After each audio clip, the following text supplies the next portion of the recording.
Rakyat negeri menjemput Yoahas anak Yosia dan mengangkat dia menjadi raja di Yerusalem, menggantikan ayahnya.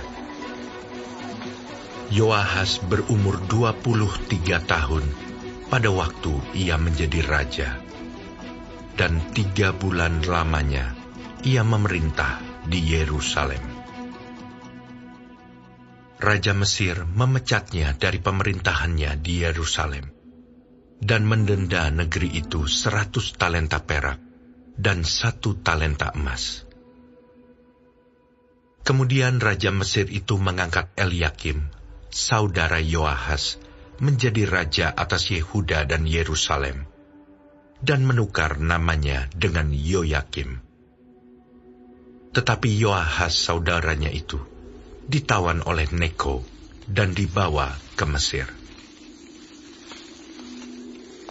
Yoyakim berumur 25 tahun pada waktu ia menjadi raja, dan 11 tahun lamanya ia memerintah di Yerusalem. Ia melakukan apa yang jahat di mata Tuhan Allahnya. Nebukadnezar, Raja Babel, maju melawan dia, membelenggunya dengan rantai tembaga untuk membawanya ke Babel. Juga beberapa perkakas rumah Tuhan dibawa Nebukadnezar ke Babel dan ditempatkan di istananya di Babel.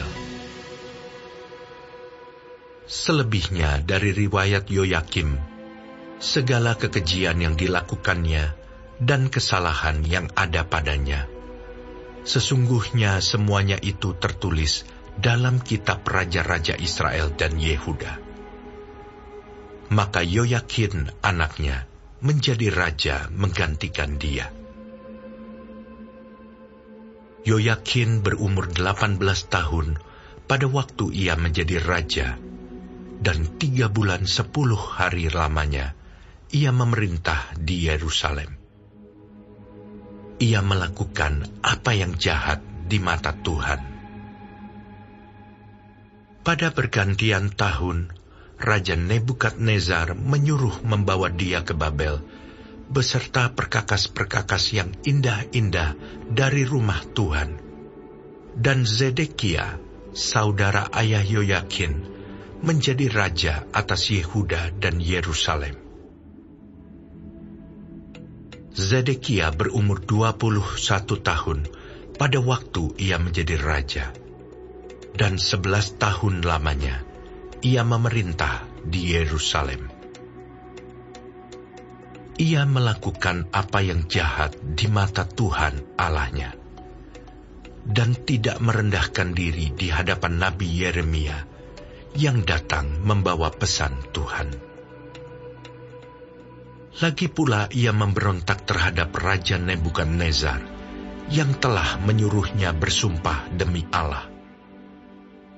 Ia menegarkan tengkuknya dan mengeraskan hatinya, dan tidak berbalik kepada Tuhan Allah Israel.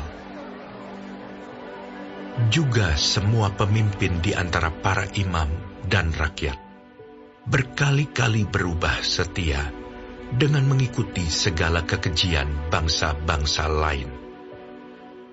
Rumah yang dikuduskan Tuhan di Yerusalem itu dinajiskan mereka. Namun Tuhan Allah nenek moyang mereka berulang-ulang mengirim pesan melalui utusan-utusannya, karena ia sayang kepada umatnya dan tempat kediamannya. Tetapi mereka mengolok-olok utusan-utusan Allah itu, menghina segala firman-Nya, dan mengejek nabi-nabinya. Oleh sebab itu, murka Tuhan bangkit terhadap umat-Nya, sehingga tidak mungkin lagi pemulihan. Tuhan menggerakkan raja orang Kasdim melawan mereka. Raja itu membunuh teruna mereka dengan pedang dalam rumah kudus mereka, dan tidak menyayangkan teruna atau gadis, orang tua atau orang ubanan. Semua diserahkan Tuhan ke dalam tangannya. seluruh perkakas rumah Allah, yang besar dan yang kecil, serta harta benda dari rumah Tuhan, harta benda raja, dan harta benda para panglimanya, semuanya dibawanya ke Babel. Mereka membakar rumah Allah, merobohkan tembok Yerusalem, dan membakar segala puri dalam kota itu dengan api, sehingga musnahlah segala perabotannya yang indah-indah. Mereka yang masih tinggal dan yang luput dari pedang diangkutnya ke Babel, dan mereka menjadi budaknya dan budak anak-anaknya, sampai kerajaan Persia berkuasa. Dengan demikian genaplah firman Tuhan yang diucapkan Yeremia, sampai tanah itu pulih dari akibat dilalaikannya tahun-tahun sabatnya. Karena tanah itu tandus selama menjalani sabat, hingga genaplah 70 tahun.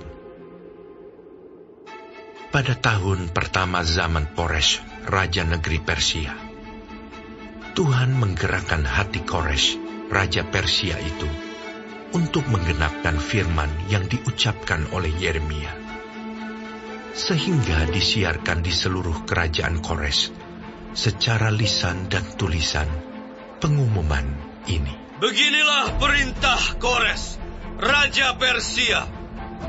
Segala kerajaan di bumi telah dikaruniakan kepadaku oleh Tuhan, Allah semesta langit.